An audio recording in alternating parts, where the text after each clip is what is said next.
Now you might not know this, but the American Airlines Boeing 777-200ER is actually quite a special aircraft to me. While it's not nearly as significant as the Embraer 145, which was the subject of an earlier video that I made, I have a lot of memories as a little kid flying the American 222, once from here in Dallas to Honolulu, Hawaii, and many times between Chicago and London Heathrow. Unfortunately, I'm not flying to either Honolulu or London tonight. I'm actually flying to Los Angeles, California, LAX, and I'm doing it on the American 777-200ER. It'll be my first time flying the American 222 after almost 14 years.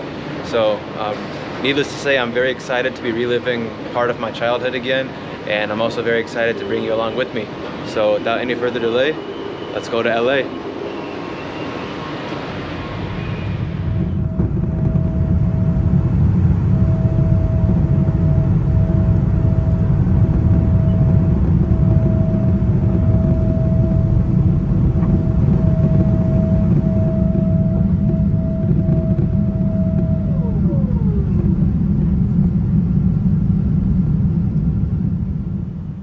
This evening, I had arrived into DFW Airport's Terminal B, and my next flight to Los Angeles would depart from Terminal D. To get there, I hopped aboard the Skylink, DFW's people mover train that runs every few minutes, connecting all terminals. Now, DFW is a huge airport, no doubt about that, but with 2 stations at every terminal, the Skylink makes even tight connections at DFW very quick and easy.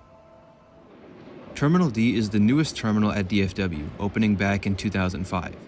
The terminal handles all international arrivals, most international departures, and some domestic flights as well. It's quite busy tonight with around 5 long-haul flights departing over the next 2 hours. This American 777-300ER would operate Flight 78 to London, and this is actually the same aircraft I flew from Dallas to Hong Kong back in 2019. Next is a Qatar Airways 777-200LR departing to Doha, and my dad actually flew this exact plane to Karachi in 2014. I also got to see some of the newer international aircraft at DFW, such as this Iberia A330-300 from Madrid, a Turkish Airlines 787-9 to Istanbul, and the Qantas 7879 to Sydney, which unfortunately replaced the A380 on this route. Terminal D is my favorite terminal at DFW, not only because of its amazing architecture, but also because I have quite a few old memories flying from here on international trips to Mexico in 2012 and Malaysia via Hong Kong in 2019. Terminal D has plenty of food and retail options, including a fun Coca-Cola Experience Museum. It's also, of course, home to 8 premium lounges, including the American Airlines flagship lounge. The terminal also has plenty of cool art installations, with Crystal Mountain being my favorite. This sculpture was created back in 2005 by Dennis Oppenheim, and it's always great to see this every time I come through here. Tonight we'll be on board American Airlines Flight 1653 to Los Angeles, which has a scheduled departure time of 7 p.m., although tonight, unfortunately, we are delayed around 2 hours. Why exactly? Here's what I had to say. So the reason why our flight to LAX tonight is delayed is because for some reason American Airlines assigned us an aircraft coming in from Seoul, South Korea, and so their flight from Seoul to DFW lands here at DFW at 8 p.m. and this flight to LAX is supposed to depart at 7 p.m. So no idea why they deliberately delayed us in that sense. It's weird because originally we were assigned an aircraft coming in from London, and that plane landed in Dallas at 4 p.m. So if we stuck to that original plane, we would have been on time departing for LAX, but no idea why they gave us this late aircraft coming from Seoul, but it is what it is. So earlier this morning was actually when I found out that our flight to LAX tonight is delayed. At that point, the estimated departure time they gave us, and actually up until 30 minutes ago, our estimated departure time was 9 p.m., boarding at 8:25 p.m. So that might sound a bit weird because this plane landed from Seoul at 8 p.m. So I knew from the get-go we were not going to be departing at 9 p.m. because how are you going to clean, cater, service a plane that's come in from an international destination, long-haul flight?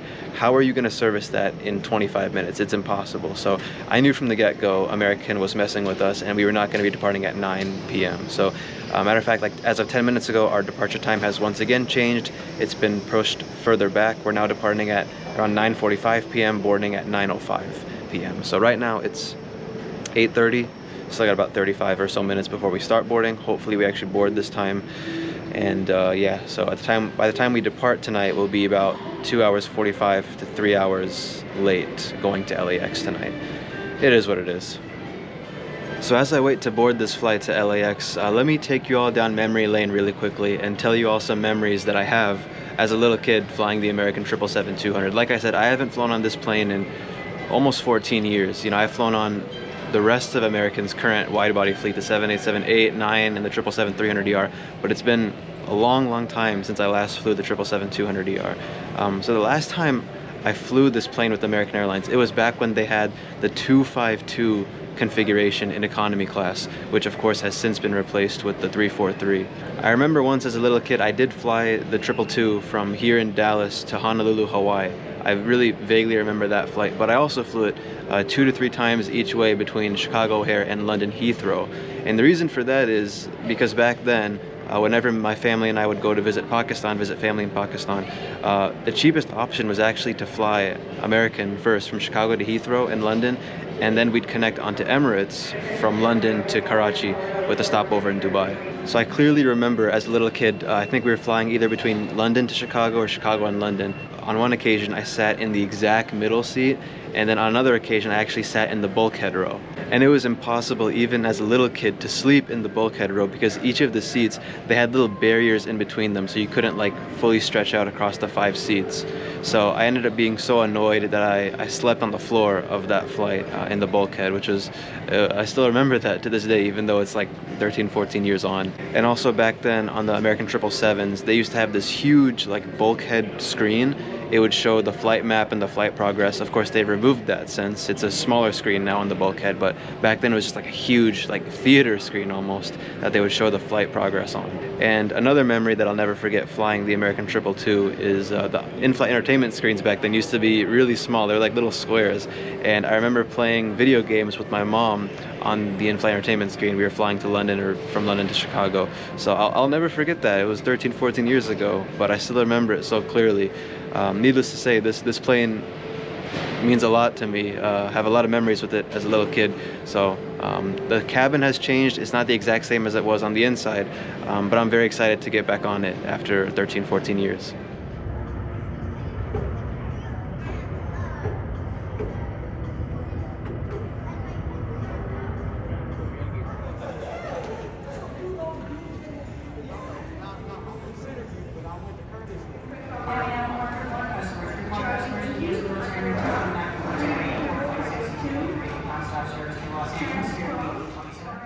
The boarding process, while somewhat organized, was unfortunately quite slow, with us having to wait in the jetway for a few minutes before finally getting on board. Nothing much to complain about though, because at the end of the day, we are all on the same plane, going to the same place.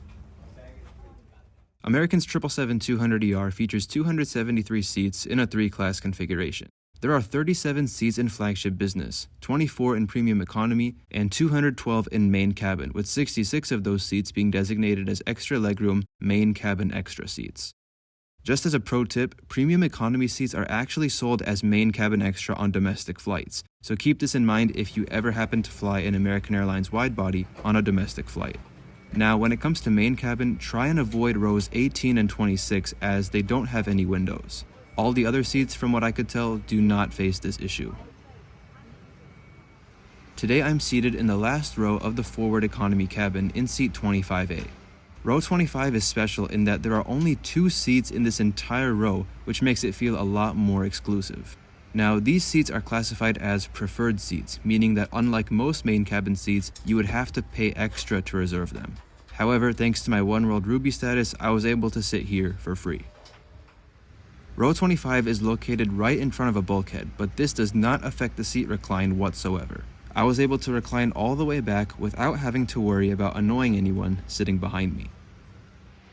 Each seatback in main cabin comes with a touchscreen personal entertainment monitor, which also houses a headphone jack and USB port, and these actually light up so you can see them in the dark. If you don't want to touch the screen, you can also use the retractable remote control located just below. There's also a universal power outlet, and below that is a foldable tray table. At the bottom is the seat pocket with a safety card and information pamphlet. The legroom is said to be around 31 to 32 inches, and at 5 feet 11 inches, I found it to be perfectly fine. Finally, the overhead seat controls consist of personal air vents and reading lights. By the way, controls for the reading light and call buttons can be found on the in-flight entertainment remote.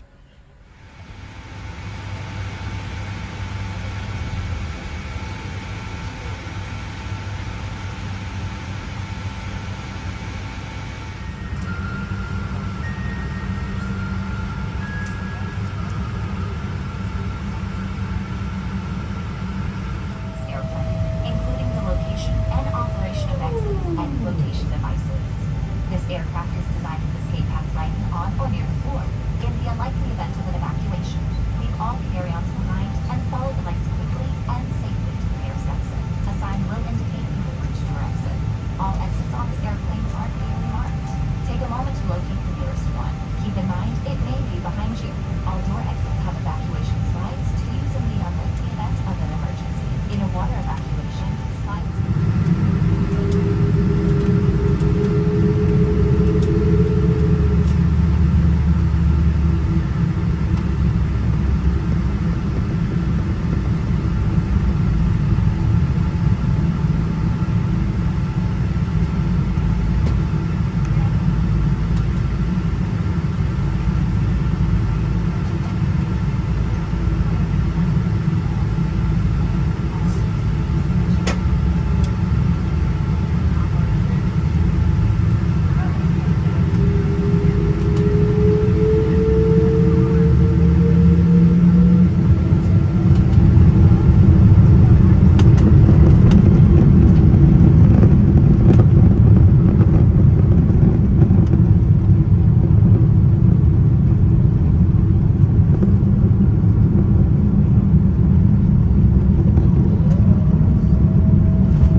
Shortly after departure, flight attendants came around with earphones for the in-flight entertainment.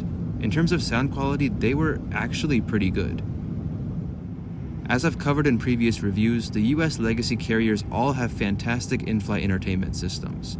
Here on American Airlines, you get plenty of entertainment options like movies and TV shows, including live TV. There's really something for everyone, with dedicated folders for kids' entertainment and various shows available in other languages.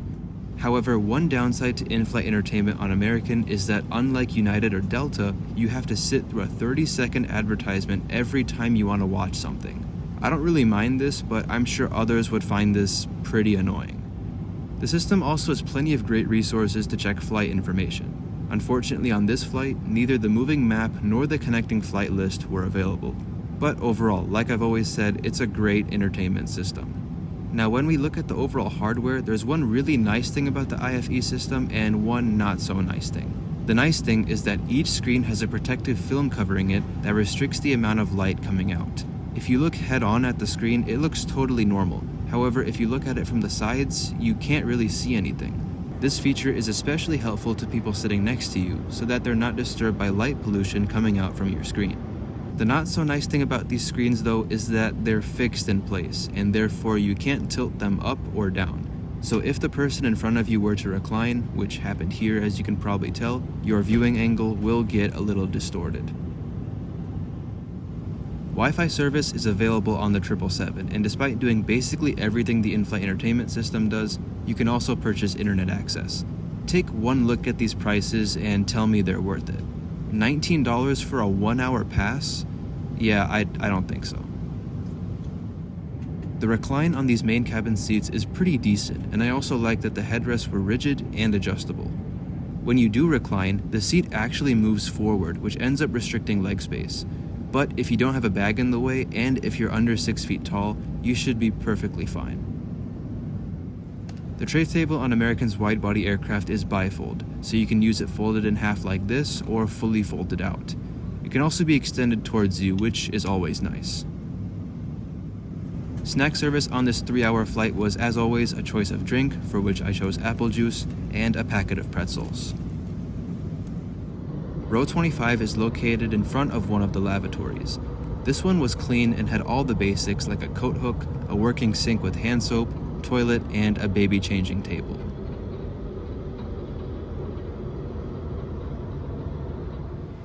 This flight was supposed to be completely full, however I assume because of the delay, many passengers must have opted for earlier flights because there were quite a lot of empty seats. I initially had a seatmate, however he ended up moving to one of the open seats, giving me a lot more room to stretch out and secretly wish we were going to London instead of Los Angeles.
After an overall relaxing flight across the American Southwest, we soon began our descent into LAX.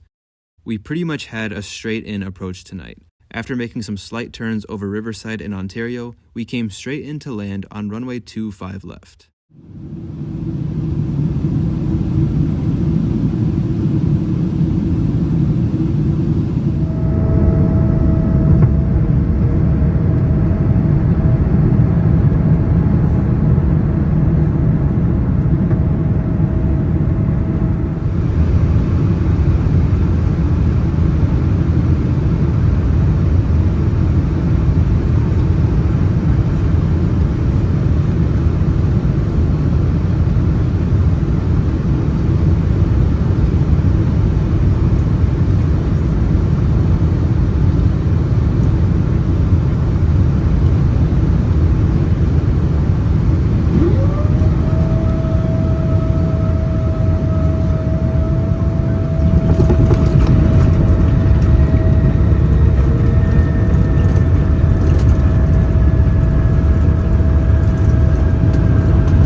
Due to the humid LA weather, the windows sadly fogged up, but overall tonight's flight with American was pretty decent. The crew and service were fine, and the seat was comfortable, good enough even for long-haul flights in my opinion. What I really didn't like about tonight's experience though was that even with a 3-hour delay, we got no compensation whatsoever from American. No email apologies, no travel credit, not even any meal vouchers of any sort, and I think that for a 3-hour delay, this is unacceptable. But do let me know in the comments what you think, especially what should have been provided for a 3-hour delay.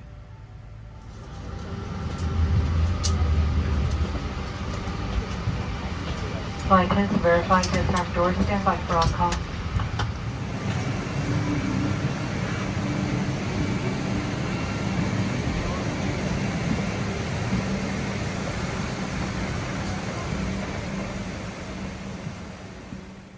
Thank you so much for watching today's video. It was great getting to fly the American 222 again and somewhat reliving old childhood memories.